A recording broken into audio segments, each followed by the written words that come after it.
Hello అండి. వేసవికాలం వచ్చిందంటే మనకు గుర్తొచ్చే పండ్లలో మొట్టమొదటిగా మామిడి పండు ఒకటి కదండి.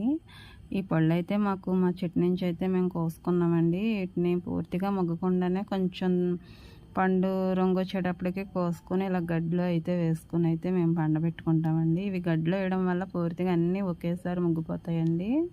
ఎలాంటి బ్యాటరీ సిస్టమ్ కాకుండా న్యాచురల్గా ఇలా గడ్డిలో అయితే మేము ఈ కాయలను అయితే పండబెట్టుకుంటామండి. ఇవి ఆరోగ్యానికి మంచిది ఇలా పండబెట్టుకుంటే ఈ పద్ధతిలో. అలాగే చెట్టుని ఈ పళ్ళు ఉన్నప్పుడు కూడా ఈ కాయలు కాసినప్పుడు కూడా మేము చెట్టుకి ఎలాంటి మందులు అలాంటివి ఏమీ యూజ్ చేయలేదండి. న్యాచురల్గా ఇవి చెట్టును కాసాయి. మేము కూడా న్యాచురల్ పద్ధతిలోనే ఈ పళ్ళనైతే మేము పండించుకుంటామండి. ఇలా చేయడం వల్ల ఆరోగ్యానికి హానికరము ఉండదు. అలాగే తినడానికి కూడా చాలా టేస్టీగా ఉంటాయండి మామిడి పళ్ళు. ఈ పద్ధతిలో మేమైతే గడ్డిలో వేసుకుని ఇలా ముగ్గబెట్టుకుంటామండి మామిడి పళ్ళని. అలాగే సపోటా పళ్ళు కూడా ఇదే పద్ధతి